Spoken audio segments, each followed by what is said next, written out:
Welcome to my channel guys. तो आज हम बात करेंगे कि हम 2026 का प्रीलिम्स दें या 2027 का। जो कि हमारा 2026 का प्रीलिम्स है वो हमारा 6 दिसंबर को है। तो अगर हम ओवरऑल देखें तो हमारे पास 9 मंथ है इस प्रीलिम्स को क्रैक करने के लिए। पर अगर हम बिगिनर्स हैं, अगर हमने एनसीईआरटी थोड़ी बहुत पढ़ी है, हमने हमारे स्टैंडर्ड बुक्स थोड़े बहुत पढ़े हैं, बट हमने जीएस की कंप्लीट प्रिपरेशन नहीं करी है, तो मैं कहूँगी कि हमें 2026 का प्रीलिम्स नहीं देना चाहिए। क्योंकि अगर हम प्रीलिम्स के बेसिस पे फोकस करेंगे तो हमारा मेंस भी ना हो पाएगा, ना ही हमारा 2026 का प्रीलिम्स हो पाएगा, और ओवरऑल हमारा 2026 पूरा का पूरा वेस्ट जाएगा। क्यों? क्योंकि हमारा गोल्डन ईयर है, और इस गोल्डन ईयर को अगर हम चाहते हैं कि वो यूटिलाइज़ हो तो हम फोकस करें कि हमारा 2027 का प्रीलिम्स अच्छा जाए और हमारा मेंस भी क्लियर हो और इंटरव्यू भी क्लियर हो और ओवरऑल हमारा सिलेक्शन हो। तो अगर हम बात करेंगे कि हमें तैयारी कैसे करनी है, हमें पढ़ना कैसे है, पर जिन लोगों ने भी 2026 के प्रीलिम्स की तैयारी कर ली है, मेंस की तैयारी कर ली और वो जाना चाहते हैं, अगर हमारे 2026 के प्रीलिम्स को करना चाहते हैं, तो हमारा प्रीलिम्स 6 दिसंबर को है। तो इसको मैंने ओवरऑल 3 फेज़ों में बांटा है: मार्च, अप्रैल और मई, जून, जुलाई और अगस्त, और सितंबर, अक्टूबर और नवंबर। तो सबसे पहले हम अपने फर्स्ट फेज़ को देखेंगे जो कि हमारा मार्च वाला है। तो हम देखेंगे कि मार्च, अप्रैल और मई, इसमें हम क्या कर सकते हैं, इसमें हम एनसीईआरटी का रिवीजन कर सकते हैं, पीवाईक्यू कर सकते हैं मेंस के, और हम मेंस के जीएस फर्स्ट, सेकंड और थर्ड को पूरा कवर कर सकते हैं, और साथ ही साथ हम स्टैंडर्ड बुक्स और करंट अफेयर को भी पढ़ सकते हैं, और उसके साथ ही हम आंसर राइटिंग भी कर सकते हैं, जो कि बहुत मस्ट है। उसके बाद हम जून, जुलाई और अगस्त में जीएस 4, जीएस 5 और जीएस 6 को करेंगे। जीएस 5 और जीएस 6 बहुत इंपॉर्टेंट है, तो इसको एक महीने में जीएस 5 और जीएस 6 को करना उसी के लिए पॉसिबल है जिसने पहले पढ़ाई की है। और हम आते हैं एंड पे, जो हमारा सितंबर, अक्टूबर, नवंबर का महीना होगा, जो 3 महीना पहले होगा हमारे प्रीलिम्स से, 6 दिसंबर से 3 महीने पहले। उसमें हमें सिर्फ और सिर्फ प्रीलिम्स की तैयारी करनी है, ओनली प्रीलिम्स की।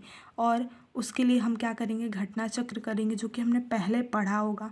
फिर हम क्या करेंगे, पीवाईक्यू करेंगे, फिर हम अपने टेस्ट देंगे और साथ ही साथ एनालिसिस करेंगे और उसको लर्न करेंगे।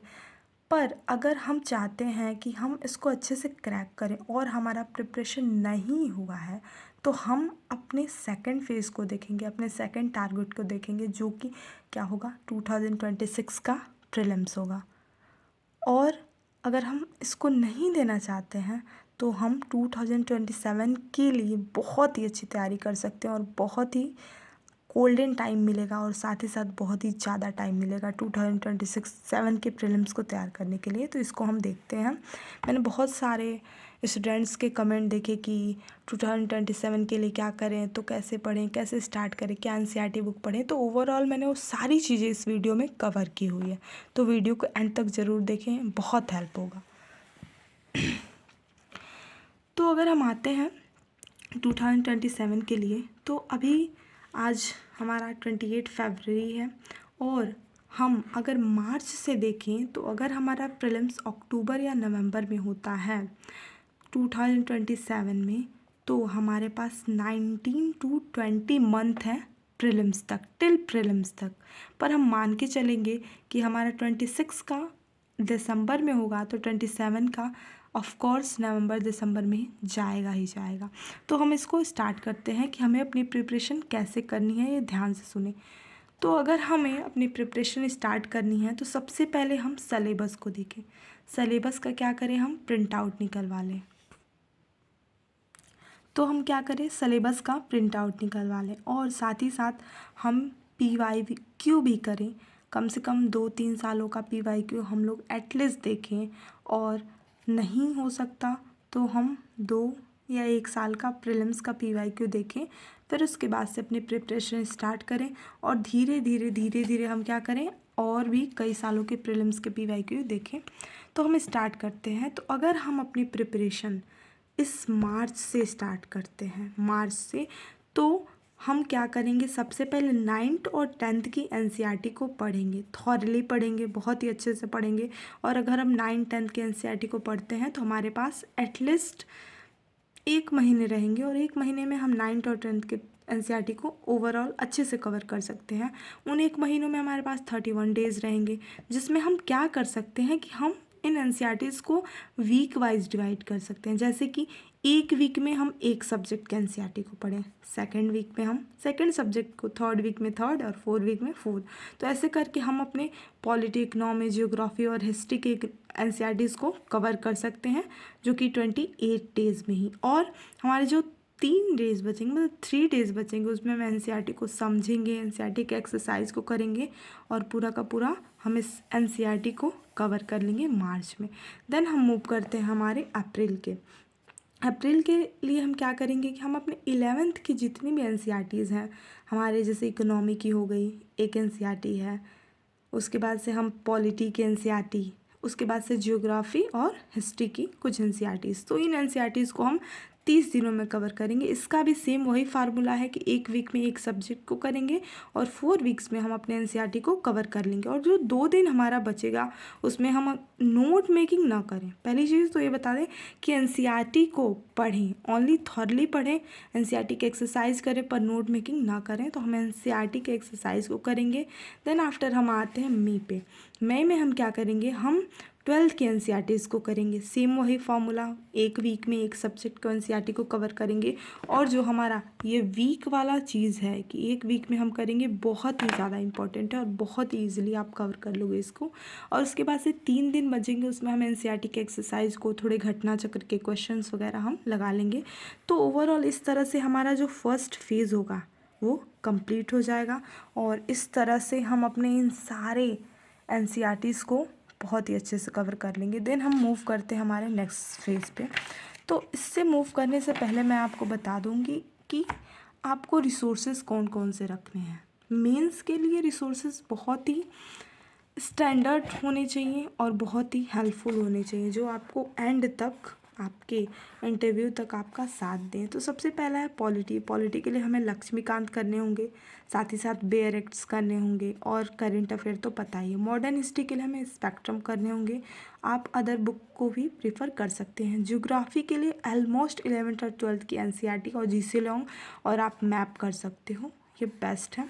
उसके बाद आर्ट एंड कल्चर के लिए नितिन सिंघानिया, इन्वायरमेंट के लिए शंकर IAS, एथिक्स के लिए शून्य IAS का नोट्स आप कर सकते हो, बहुत ही इम्पॉर्टेंट है और बहुत ही बेनिफिशियल रहेगा। इंटरनेशनल रिलेशन के लिए आप विजन 365 मेंस कर सकते हो। एंशिएंट हिस्ट्री के लिए आप मेंस के लिए घटना चक्र कर सकते हो, बहुत ही यूज़फुल है और बहुत ही बेनिफिशियल रहेगी, क्योंकि आपने एनसीईआरटी पढ़ी है और साथ ही साथ आप अगर घटना चक्र को पढ़ लिए मेंस के लिए तो आपको एनसीईआरटी को पढ़ने की ज़रूरत ही नहीं है। मेडिवल हिस्ट्री के लिए घटना चक्र PYQ कर सकते हैं और मेंस का, और मैपिंग के लिए आप ऑक्सफोर्ड का एटलास यूज़ कर सकते हैं, जो मैं कि यूज करती हूँ करेंटली में। और साइंस और टेक के लिए आप लूसेंट कर सकते हैं और करंट अफेयर कर सकते हैं। इकोनॉमी के लिए आप नुराल सर के लेक्चर्स देख सकते हैं, बजट और करंट अफेयर और इकोनॉमिक सर्वे, इतना देख सकते हैं। करंट अफेयर के लिए डेली न्यूज़पेपर और मैगज़ीन। तो अब हम मूव करते हैं हमारे सेकंड फेज़ पे, जो कि है हमारा मेंस का।